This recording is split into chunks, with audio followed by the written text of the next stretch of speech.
Good morning family of God. एक बार फिर से आपका स्वागत है आज के मॉर्निंग डिवोशन में। आज का वचन पाया जाता है उत्पत्ति उसका 17 अध्याय उसकी पहली पद। जब अब्राहम 99 वर्ष का हो गया तब यहोवा ने उसको दर्शन देकर कहा, मैं सर्वशक्तिमान ईश्वर हूँ, मेरी उपस्थिति में चल और सिद्ध हो जा। परमेश्वर जिसने उत्पत्ति के 12वें अध्याय में अब्राहम को बुलाया और अब्राहम अपने सारे घर को, अपने गांव को, अपने देश को, सब कुछ छोड़कर परमेश्वर की आज्ञा के अनुसार ऐसे देश की ओर चला गया जिसको पता नहीं था कहाँ जा रहा है। परमेश्वर ने कहा, परमेश्वर की आज्ञा को मान रहा है और परमेश्वर की आज्ञा के अनुसार उसने अपना सब कुछ छोड़ के ऐसे देश में जा रहा है जिसका उसके पता भी नहीं है। वो परमेश्वर के साथ चल रहा है। हम सोचेंगे क्यों परमेश्वर ने ऐसा कहा कि मेरे साथ चल। इसका मतलब अब्राहम चल तो रहा है और जिस तरह से परमेश्वर अब्राहम से अपेक्षा करता है उस तरह से नहीं चल रहा। आमोस 3 अध्याय के 3 पद में लिखा हुआ है, यदि 2 व्यक्ति परस्पर सहमत ना हो तो क्या वे एक साथ चल सकते हैं? यदि आपको इटारसी जाना है और मुझको कटनी जाना है तो क्या हम दोनों एक साथ चल सकेंगे? हम दोनों का रूट अलग अलग है, हम दोनों एक साथ चल नहीं सकते।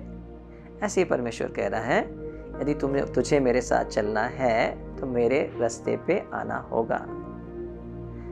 परमेश्वर के साथ चलने के लिए परमेश्वर ये बात को बताना चाह रहे हैं कि जैसा परमेश्वर कहता है वैसा ही हमको कहना है। यदि परमेश्वर कुछ कह रहा है, हम उसके अलग बोल रहे हैं, उसके साथ सहमत नहीं हैं, तो हम उसके संग नहीं चल सकते हैं। जब अब्राहम से परमेश्वर ने कहा कि तेरा वंश ऐसा होगा, आकाश के तारों के बराबर होगा, तेरा वंश बालू के किनकों के समान होगा, तो बहुत सी जातियों का पिता होगा, मैंने तुझे आशीष का मूल बनाया है। और कुछ समय बाद आशीष को अब्राहम भूल गया और शायद परमेश्वर के पास आके शिकायत कर रहा है, प्रभु आपने मुझे कोई संतान नहीं दी है, मेरा दास एलियाजर इन सारी संपत्ति का वारिस होगा। उसकी लैंग्वेज अलग है क्योंकि वह अनबिलीफ में है, अविश्वास, डाउट में चल रहा है। उसके मन में कुछ और चल रहा है, कुछ और बातें उसके अंदर से निकल कर आ रही है, इसलिए उसकी आशीषें फिजिकल रूप में मैनिफेस्ट नहीं हो रही है। परमेश्वर अपनी प्रतिज्ञाओं को पूरा करने में कभी विलंब नहीं करता और परमेश्वर विश्वास योग्य सच्चा परमेश्वर है, परंतु आपके साथ जबरदस्ती नहीं करता। जब आप कोऑपरेट करते हैं, उसके संग चलते हैं, तब वो बातें आपके जीवन में पूरी होती हैं।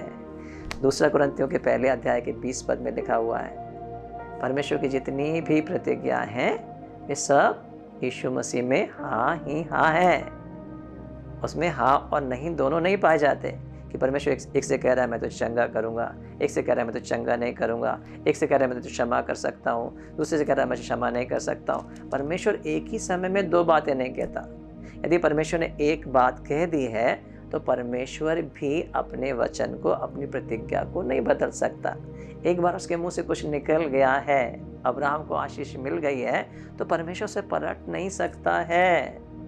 यदि परमेश्वर कह रहा है मैं तुम्हारा चंगा करने वाला परमेश्वर हूँ, मैंने तुम्हारी सारी बीमारियों को अपने ऊपर उठा लिया है, और हम अभी तक बीमारी के बारे में क्या बोल रहे हैं, वो कितनी बड़ी बीमारी है, मैं नाश हो जाऊंगा, डॉक्टर की रिपोर्ट में ये लिखा हुआ है मुझे कैंसर है, मुझे टीबी है, मुझे डायबिटीज़ है, ये बढ़ती जा रही है, ठीक नहीं हो रही है, मैं इसके साथ ही कब्र में जाऊंगा।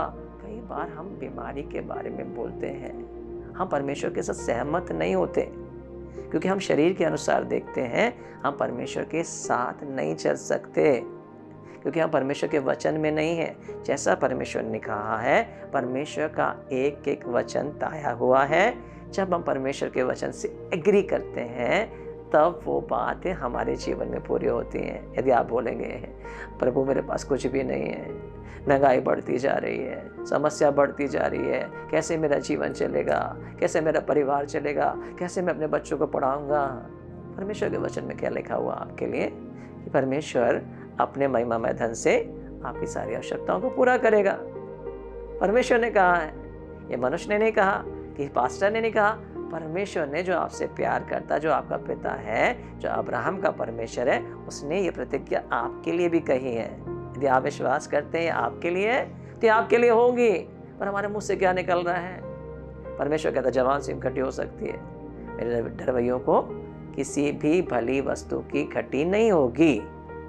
पर तो हमारे मुंह से क्या निकलता रहता है?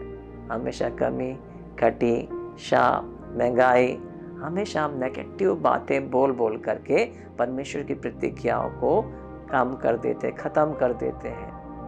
यदि हम परमेश्वर के साथ नहीं चलेंगे तो परमेश्वर की बातें हमारे जीवन में पूरी नहीं होगी। उसने कहा इसराइल का परमेश्वर ना ऊँघेगा ना सोएगा। तेरे निकट 1000, तेरी दाहिनी ओर 10,000 भी गिरेंगे, तेरे पास नहीं आएगा। हम बीमारी को देख के डर जाते हैं, परेशानी को देख के डर जाते हैं, कोरोना वायरस आ रहा है, दूसरी बीमारियां आ रही हैं। जब मीडिया हमको दिखाता है, न्यूज़ में हम सुनते हैं कि ऐसी ऐसी बातें आ रही हैं, तो हम भी वही बोलना शुरू कर देते हैं जैसे संसार के लोग बोलते हैं, अनजाति लोग बोलते हैं, हम भी वैसे ही बोल देते हैं। अनजाति लोग को परमेश्वर के बारे में नहीं पता, उनको उसकी प्रतिज्ञाओं के बारे में नहीं मालूम। वो संसार के बारे में जानते हैं, संसार के बारे में बोलते हैं, पर आपको तो अपने परमेश्वर के बारे में पता है।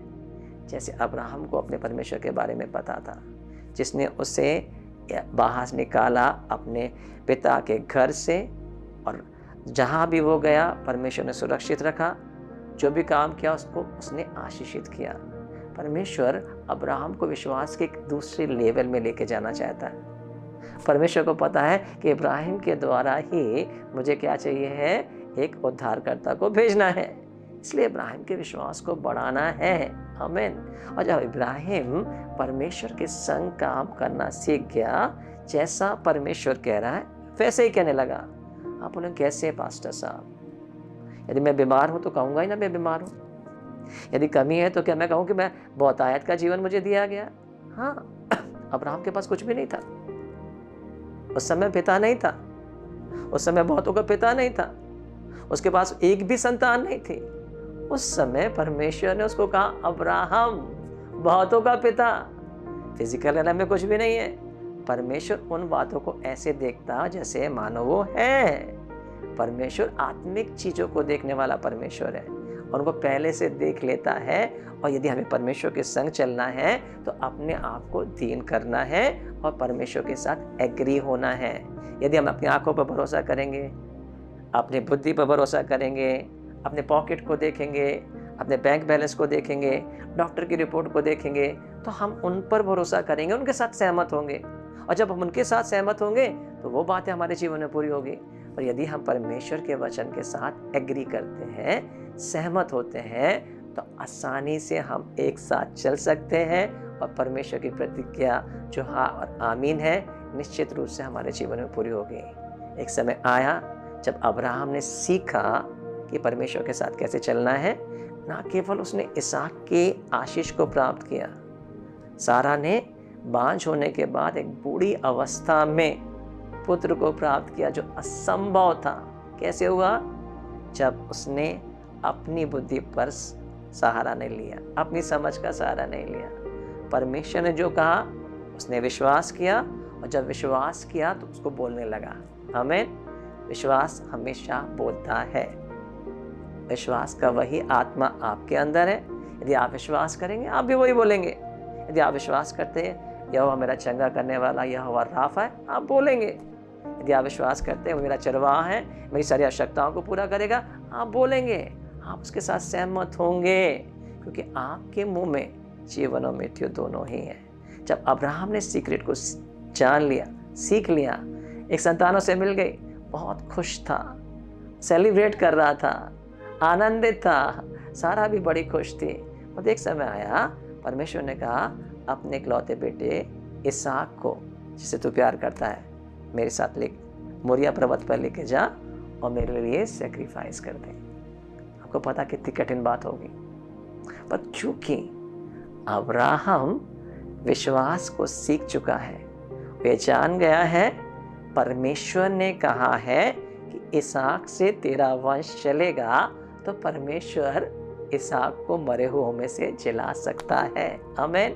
इस वचन को हम देख सकते हैं इब्रानियों उसका 11 अध्याय उसकी 17 पद से लिखा है, विश्वास से अब्राहम ने परखे जाने के समय में इसहाक को बलिदान चढ़ाया, और जिसने प्रतिज्ञाओं को सच माना था और जिससे कहा गया था इसहाक से तेरा वंश कहलाएगा, वह अपने इकलौते को चढ़ाने लगा, क्योंकि उसने मान लिया था कि परमेश्वर सामर्थी है और उसको मरे हुओं में से जलाएगा। उसको मालूम था परमेश्वर अपनी प्रतिज्ञा को पूरा करने वाला सच्चा परमेश्वर है।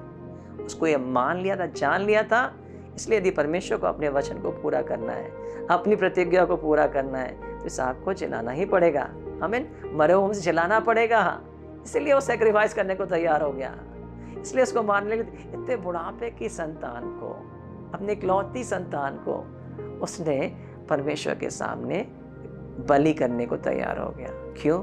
क्योंकि विश्वास में सिद्ध हो गया। परमेश्वर हम सबको भी विश्वास में सिद्ध देखना चाहता है, ताकि जितनी भी प्रतिज्ञाएं यीशु मसीह में हमें दी गई है, हम उन पर कब्जा करके परमेश्वर के नाम की महिमा करें। God bless you.